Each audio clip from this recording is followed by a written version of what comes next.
So ngayon, kakasuhan si Bato, kaya nga sabi ko kay Senator Bato, kailangan na talaga niyang manindigan. Nasa ikaw ang chairman, okay, ng Committee on Drugs and Public Order, di ba? Dangerous Pulburon and Public Ayaw ni Order. Sen Bato eh. Please, dudurugin kayo. You have to, kailangan nyo talaga, kailangan mong Ay, gusto ko lang batiin si Congressman Marcoleta nanonood sa atin. Yan na nga ba sinasabi natin. Kuya Will, nakakaamoy ako ng mangga sa'yo. Anak ng toko. Akala mo siguro hindi ka namin mabibisto. Okay lang yan pa shoutout mo na yan kay Congressman Rodante Marcoleta. Pero, nakakaamoy ako ng mangga dito. Ang tanong dito, Kuya Will, nung di ho kayo tumatakbo ng pagkasenador, nasaan ho itong si Congressman Rodante Marcoleta sa puso nyo? Kung Dante, kung mapanood mo man to, huwag mong masamain. Kaso ayaw na ho natin dyan sa mga manggagamit na yan.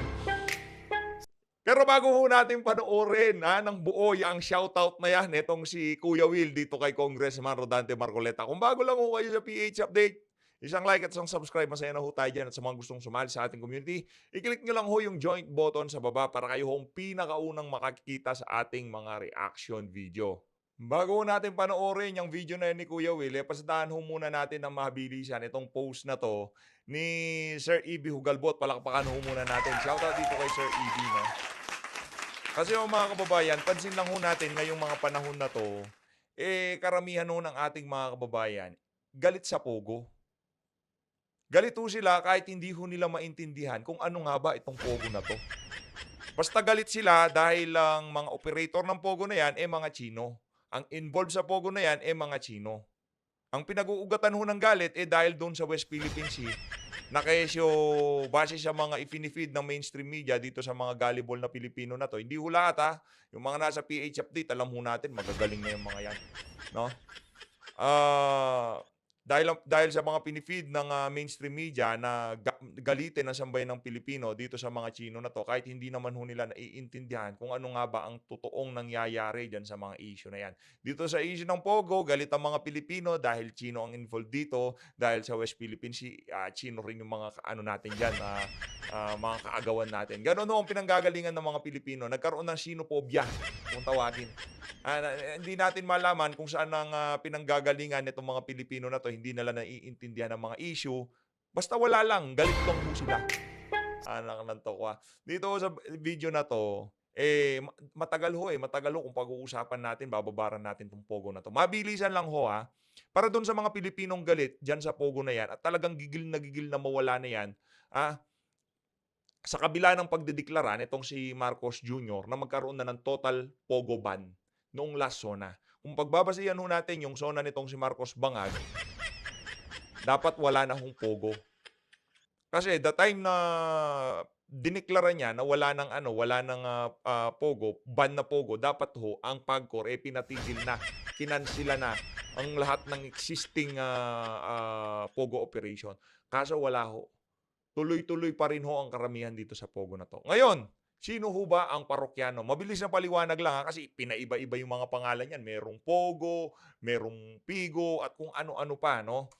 Sino ho ba ang parokyano nitong mga Pogo na to? Ang parokyano ho ng mga Pogo, mga Chino. Mga nasa ibayong dagat. Wala hong pamilyang nasisira dahil sa sugal dyan sa mga Pogo na yan. Ngayon ho mga kababayan, itong si Senator Risa Hontiveros, galit na galit sa Pogo. Galit na galit ho siya sa Pogo. Pero meron hong ibang lisensya ang binibigay ang PAGCOR na yan.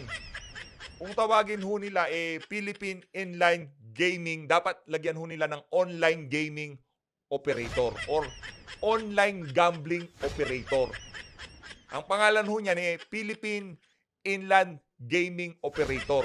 Maliwang pangalan niya, dapat Philippine Inline Online Gambling Operator. Yun ho dapat ang pangalan niyan.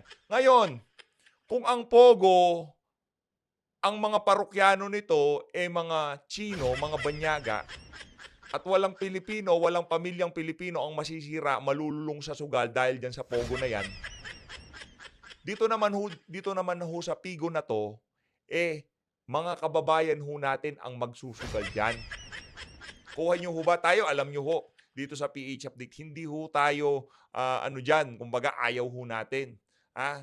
Yang sugal na yan, kahit anong uri pa ho ng sugal, ayaw ho natin yan. Dahil di ho tayo nagsusugal. Marami ho tayong kilalang mahilig sa sugal at wala ho tayong nakitang magandang lumabas diyan sa buwisit na sugal na yan. Masisira ho ang buhay. Para ho kasing droga yan eh. 'Di ba?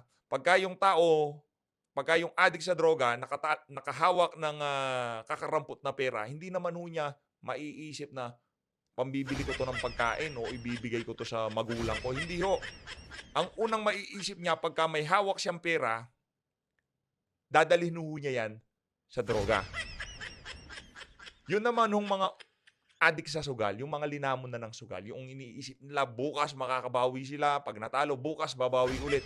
Ganun ho ang mentalidad ng mga sugarol na yan eh. Binigyan ho, pagka nagkapera sila, no offense sa mga kilala kong nagsusugal. No offense, no offense, no offense. Marami ho tayong kakilala. Ito naman ho talagang realidad.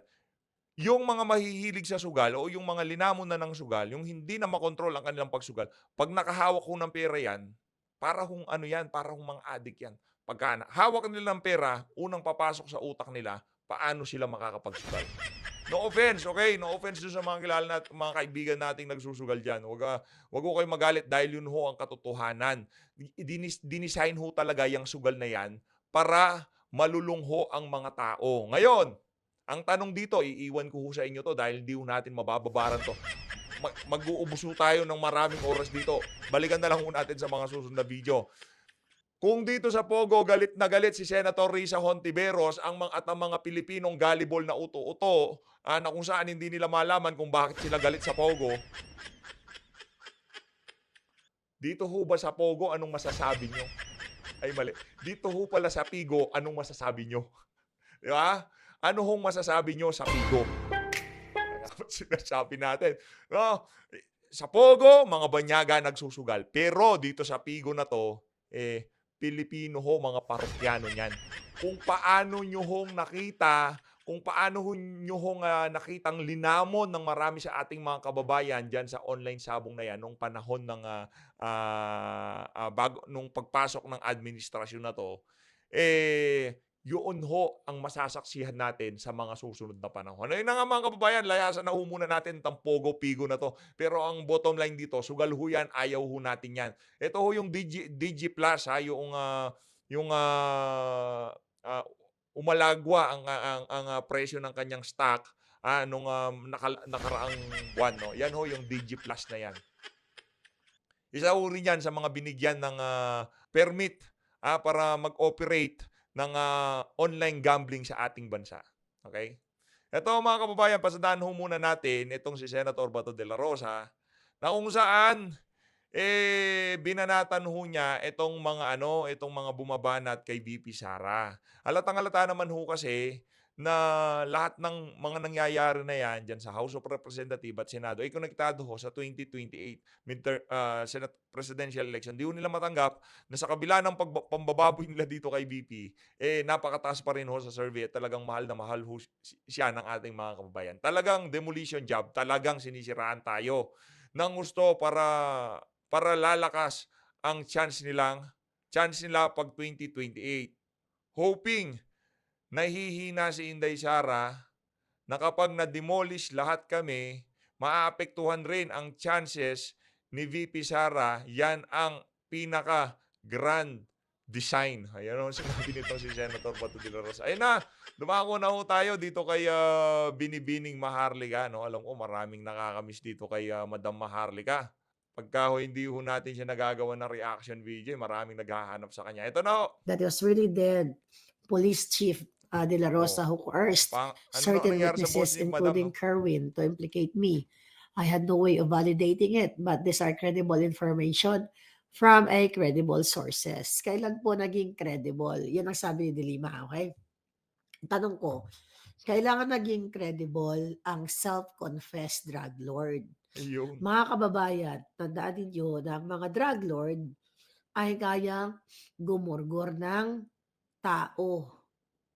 Kayang magsinungaling. Alam nyo kung ano ang karakas ng mga pulburon lord. Kaya nilang magnakaw, manira ng buhay ng may buhay. The fact na sila ay pulburon lord, nagbebenta, ay sinisira nila ang kinabukasan ng bawat kabataan o bawat Pilipino na nalululong dito sa pulburon o iba-ibang Hmm. klase ng pinagbabawal na gamot. So ngayon, Yung tignan mo, credible. Alam nyo, yung statement actually ni De Lima at ng Huwad Committee ay pare-pareho. 'Di ba? Nag-iyak-iyak doon si Espinosa na nanghihingi ng sorry kay De Lima, ganyan, ganyan, ganyan, dahil inutusan lang daw siya ni Bato at ng, ay teka lang ho, teka lang. Nakalimutan ho natin itong si Kuya Will. Game. Ito, pakinggan nyo ho. Sinoutout niya itong si Congressman Rodante Marcoleta. Ay, gusto ko lang batiin si Congressman Marcoleta nanonood sa atin. Naku po. Wala naman ng problema yan, no? Walang problema dyan sa pag-ano niya na yan, shoutout niya dito kay Kong Dante. Wala nang problema yan, no? Masaya tayo dyan, pero nakakaamoy ho kami ng mangga. Malayo pa lang, ngayong mga panahon na to, naaamoy na ho namin kung sino yung mga mangga. Ha? Sino bang nagbinipisyo dyan? Sa tingin nyo, itong si Kong Dante? Hindi naman. Ikaw nagbinipisyo diyan. Kasi kinontent ka ng marami sa aming mga kasama. Dahil nakaamoy sila ng mangga diyan sa ginawa mo na 'yan. Pati ba naman si Kong Dante, my goodness. Rekta na ho tayo kay Madam Maharlika. ng gobyernong Duterte. Tingnan mo kung gaano ka syndicated or coordinated o planado ang ginagawa ng bangag na gobyerno. Sabi dito, 2 hours ago, okay? Sabi ng mga kampo ni De Lima, itong human rights lawyer na ito, human rights lawyer na si Colmenares, na walang pakialam sa kinidnap ni Lisang 2 bata mula sa Turkey, pero ngayon may pakialam sa buhay ng ng mga drug lords, katulad na lamang ng tatay ni Espinosa na nagurgur. So nananawagan Correct. sila, in-urge sila kay Marcos Jr. na isubmit daw yung mga sworn statement, okay, ng mga witness na mga self-confessed drug lord. O, di ba? Only in Bangag administration. Sabi ni Colmenares, President Marcos Jr. must act decisively to demonstrate that his administration does not enable impunity by protecting those responsible for these heinous crimes. Okay? Sabi pa niya, he should turn over the Garma and Espinosa testimonies to the ICC to ensure prosecution of former President Pangulong Duterte and the former Chief Police De La Rosa. Ngayon, mga palangga, ulit-ulit na lang, 'di ba?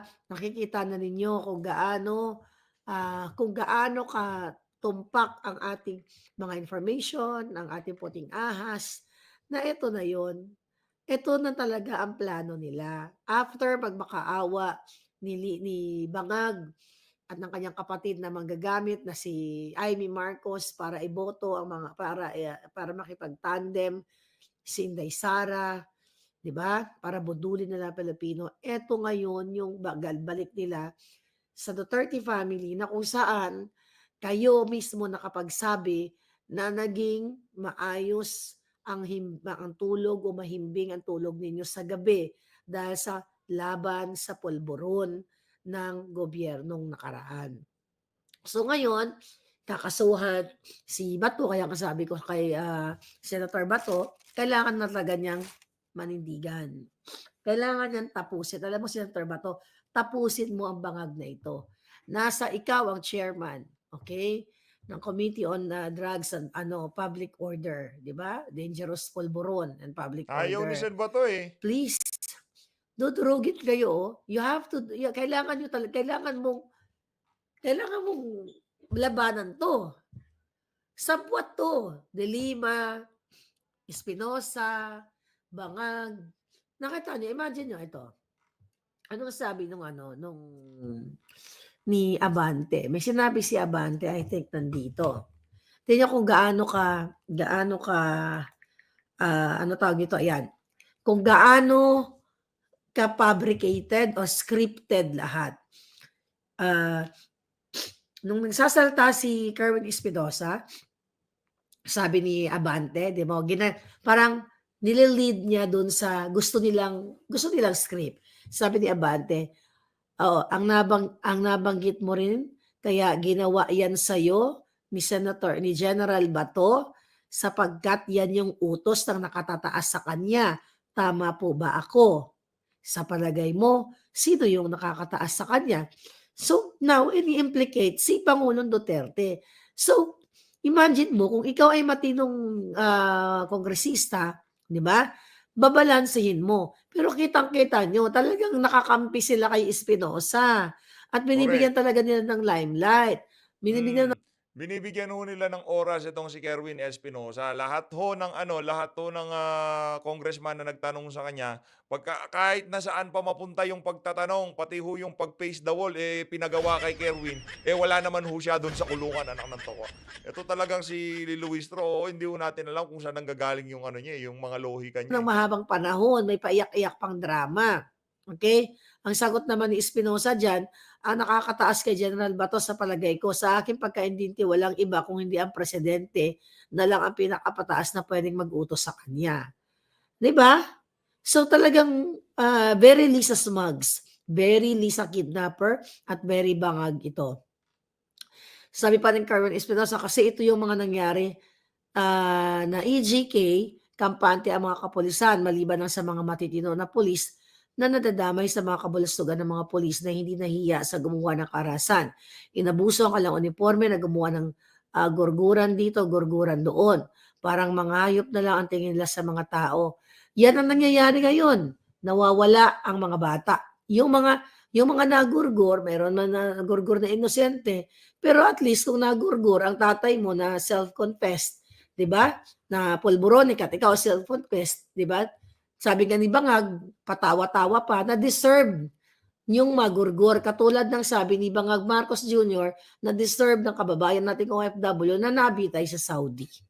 So kung Grabe. pulburonik kayo at salot kayo sa lipunan, you deserve na magurgur. Ngayon, sabi pa ni Espinosa, hindi nila binigyan ng pagkakataon, hindi nila binigyan ng tamang due process na pwede namang magbago ang tao. Kaya ngayon, ang Pilipinas nakilala sa buong mundo sa maitim na background dahil sa gurguran sa extrajudicial killings. Alam mo, Espinosa, nakilala ang Pilipinas sa pangapagnanakaw, okay? Sa gurguran ng panahon ng Marcos Sr. at now ng Marcos Bangag. So, malupit na korupsyon, ngayon, smuggling and kidnapping. Yan, dyan kilala ang Pilipinas. At never ever maniniwala ang taong bayan sa isang self-confessed na pulboronic drug lord. Kaya kahit anong twist ninyo, anong gawin ninyo, hindi kayo mananalo. Kaya Senator Bato, do your thing now. Act now. Please, ipatawag mo si Lisa Tanas. Oh, sabi niya, we Filipinos, we saw on the TV that the former president said that he will gurgur all those in the narco list. Sabi niya, based on my understanding, he's the one who ordered the gurgur of my papa. Ako, kung lahat ng mga taong salot o nagpapahirap sa Pilipino, dapat ng gurgurin, dapat meron tayong batas na gurgurin silang lahat. Dapat unahin si Lisa Tanas at si Bangag at si Tambaluslos sa lahat na kasalanan nila sa pagpapahirap, pagmamalupit at walang pakialam sa bayan, paggastos ng walang habas, pagloko sa mga tao na ang bigas magiging 20 pesos, bababa ang mga presyo, pagloko sa mga tao na hirap na nagpapa-concert ng Duran-Duran, 1 to 1.5 million ang gastos o more than that, yung 5,500 na flood control, na ghost na wala naman pala, 1.4 billion a day ang ginagastos, ninanakaw nila sa pera ng taong bayan. So, yan ang dapat, kung meron tayong batas na gurgur, dapat magurgur na yung mga yan. So again, mga kababayan, grabe ang pagkawalang hiya ng gobyerno ni Bangag. Ang mga nagpakangkang sa driver, 'di ba? Parang si Satanas, 'di ba? Nag-orgy sila, nag-swinger sila. Ang katulad ni De Lima na self-confessed, patsok-tsakera sa kanyang driver dahil yun daw ay kahinaan ng kipailabom niya bilang isang babae. Imagine nyo, self-confessed yun. Paulit-ulit kong sinasabi. Yun ang matindi yung pailam. Ayun na nga mga kabayan, lumipat na ho tayo dito kay ano. Ang bottom line dito, hindi yung masisira ng mga propaganda ng administrasyon na to, itong si dating Pangulong Rodrigo Duterte. Pahinga ka muna, madam. Shoutout to natin, palakpakan ho natin itong si Binibining Maharlika. Napakahusay ho talaga. Napakatapang at napakahusay. Ipato tayo dito kay Robin Sweet Showbiz. Maghapon ho natin di nagagawa ng content tong si Robin eh. Shoutout ha, Robin Sweet Showbiz. Panoodin Sa natin. mali at nagkabuhol-buhol na script ng House Squad Committee hearing nitong Biyernes, October 11, binanggit ni dating PCSO General Manager, retired Police Colonel Rohima Garma, na mismo ang dating Pangulong Duterte daw ang nag-utos sa kanya na kunin ng isang PNP officer or operative na miyembro ng Iglesia ni Cristo upang pangunahan ang pagpapatupad ng Davao Template sa War on Drugs. Ay may napansin ng mga netizens. Ang testimonya ni Rohima Garma ay May 2016 daw ito naganap. Hindi pa naman ito Pangulo ang dating Pangulong Duterte. Election pa noon. June 2016, naging Pangulong mismong ganap ang dating Pangulong Duterte.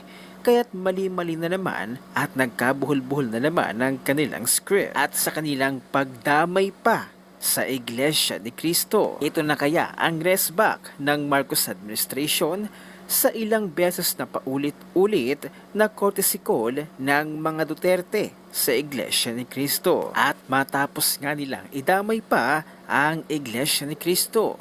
Heto at dumalaw si dating Pangulong Rodrigo Duterte kay Iglesia ni Cristo leader at Executive Minister Eduardo Manalo kasama si Senator Bongo. Sa kanilang pagkikita, binigyang diin ng dating Pangulong Duterte ang matibay na ugnayan sa pagitan ng Iglesia ni Cristo at ng pamahalaan ng Pilipinas at pinuri ang dedikasyon ng simbahan sa paglilingkod sa komunidad. Partikular niyang kinilala ang mga mahalagang kontribusyon ng Iglesia ni Cristo noong panahon ng pandemya. 1. Di pa presidente si PRRD noong May 2016 para magdiva ng ganyan. 2. Bakit kailangan idamay ang Iglesia ni Cristo? Ito na ba ang resback? 3. Ano ngayon kung may war on drugs? Na-hurt yung mga drug addict na nakapwesto ngayon?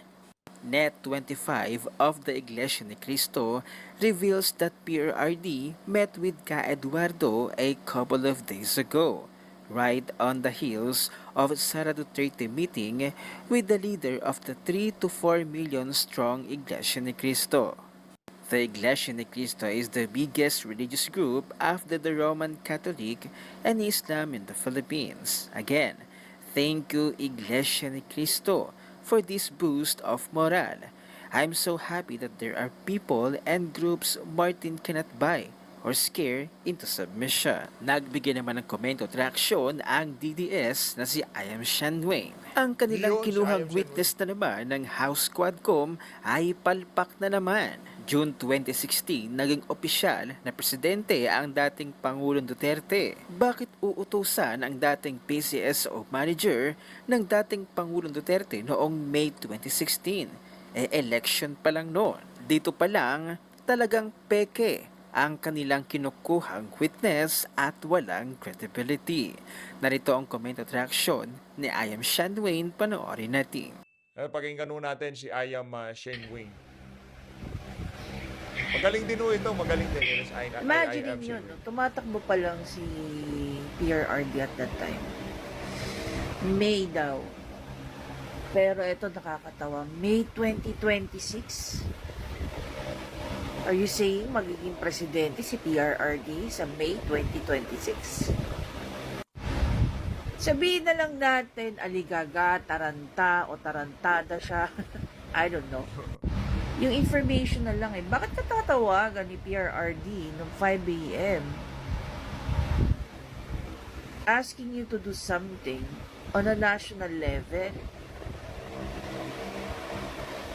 Hindi pa nga natin alam kung siya ang magiging presidente. Correct. Hindi mo masabi exactly kung anong petsa ng May. Sinabi mo lang May 2026. Diyan pa lang, questionable ka na. May butas na kagad no? Not because sa mga Duterte ngayon, no? Specifically si PRRD, is not anymore in power. Kasi gaya niya, okay? Balikan natin yung ginawa ni Gloria kay VP Sara na tumatanggap daw siya ng sobre ni VP Sara.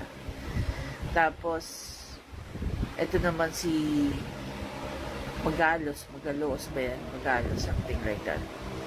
Yung namatay para lang takbuhan yung kaso sa kanya sa textbook scam. Pinapapirma si Alice Guo ng affidavit to pin down the Duterte, the old man, Senator Bato, Senator Go, tsaka itong dating taga-PNP rin. Sa tingin nyo, sa tumatakbong ito, maniniwala pa ba kayo dyan sa mga kinukuha nilang, what do you call that, mga research person, itong drama nito? 'Di ba? Very questionable. Pati mga statement, very questionable. Imagine mo, tatawagan ka ng 5 p.m. Hindi mo masabi exactly kung ano yung petsa, yung araw na tinawagan ka. Sasabihin mo lang May 2026. Sige nga. Itong administrasyon ni Bongbong Marcos, kung wala sa mga Duterte, imagine mo yung mga nagawa ng Duterte para lang sa Marcos long before umupo yan si Bongbong Marcos. Pinalimbing ang tatay niya. Diba? Correct. Pinabagsak ang LP. Pinahina ang LP. Dahil kung ang LP is kasing lakas pa nung panahon na nabubuhay si Tita Cory, do you really think makakabalik ang mga Marcos? Ayos, ang galing ng punto na yun nito si Ma'am I.M. Shenway, no? Talagang umaniho sa lahat ng ginawa ni Tatay Digong nung nagdang administrasyon na itong si Bangag, no? Itong mga dilawan, hindi ho yan siniraan ni dating Pangulo Rodrigo Duterte. Nag-self-destruct ho yung mga yan. Noong panahon ni Tatay Digong, bira sila ng bira kay Tatay Digong, pero itong mama, hindi ho niya pinapansin itong mga dilawan. Talagang trabaho lang ho siya ng trabaho. Nag-self-destruct nga eh. Kaya ho, nagalit yung sambayan ng Pilipino dito sa mga dilaw na to dahil nakikita nila, gumaganda naman ang kabuhayan ng sambayan ng Pilipino. Nababawasan illegal na droga, kriminalidad. Pero bira pa rin ho ng bira itong mga dilawan na to. Kaya yun ho, ang naging dahilan kung bakit talagang bumagsak itong mga ano na to, itong sila Kiko Pangilinan, itong sila De Lima. Yan si De Lima, meron mabigat ho talaga yung mga ebidensya laban sa kanya. Kaya nakulong ho yan. Mantakan nyo yun. Kung talagang galit si Tatay Digong dahil dilawan yan, di lahat na lang, pati yan si Trillanes, nakakulong na yan. Pero hindi ho ginawa ni Tatay Digong yun. Hindi ho niya ginawa yun. Kay De Lima, mabigat lang ho talaga ebidensya. May nangyari ba dyan kay Trillanes? Wala naman ho. Matindi rin bumanat yan sa Trillanes nung panahon ni Tatay Digong. Ngayon, sa tingin nyo hubas ay pinapakita ng performance na yan itong si Marcos Jr. Pag natapos tong administrasyon na to at pupunta tayo sa 2028 national election, ano hong resibong ihaharap nila sa sambayan ng Pilipino para kung sino man ang hirap nilang ng administrasyon na to sa taong bayan. Kaya nga itong election na to napaka-importante. Mananalo, no? Tingnan mo natin, mahihirapan sila. Ngayon pa lang, dito pa lang sa 2025 midterm election, ramdam na ho natin na hindi ho sila magkanda-ugaga kung anong gagawin nilang strategy para maipanalo ang karamihan dyan sa kanilang senatorial seat. Mahihirapan ho sila. Not even a slim chance eh. Diba? Kaya tuloy, sabi ng mga true blood Ilocano at yung mga tunay na loyalista sa ama, wala na. Lalong sinira ng mga Marcos ngayon, lalo na ni Bongbong Marcos, ang pangalan ng mga Marcos. Lalong sinira ni BBM ang legasiya, no, ng kanyang ama. Wala na. Dahil ito daw Tapos si na ho. Apo Lakay, hindi naman daw manggagamit. 'Di ba? Kung maraming pwedeng itawag kay Apo Lakay or kay Ferdinand Marcos Sr., ang pagiging manggagamit is not one of them. Correct. Actually, kaya nga yan na traitor eh. Kasi sobrang loyal daw ni Apo Lakay, ni Ferdinand Marcos Sr. sa mga tinuring niyang kaibigan. Samantalang ito si BBM, di ba? Aapak ng ulo ng tao para lang makamit niya yung hangarin niya. Yan yung ginawa niya kay Vicky Sara. Ngayong maging Ayun na nga mga kababayan, dito na unahan tatapusin ang ating reaction video. Maraming salamat ho sa pagsama nyo dito sa video natin na to sa PH Update. Mag-ingat ho kayong lahat. Maraming salamat ho mga kababayan. Maraming salamat ho. Talagang napakatindi ho ng community natin dito sa PH Update. Maraming salamat ho. Mahalin natin ang Pilipinas.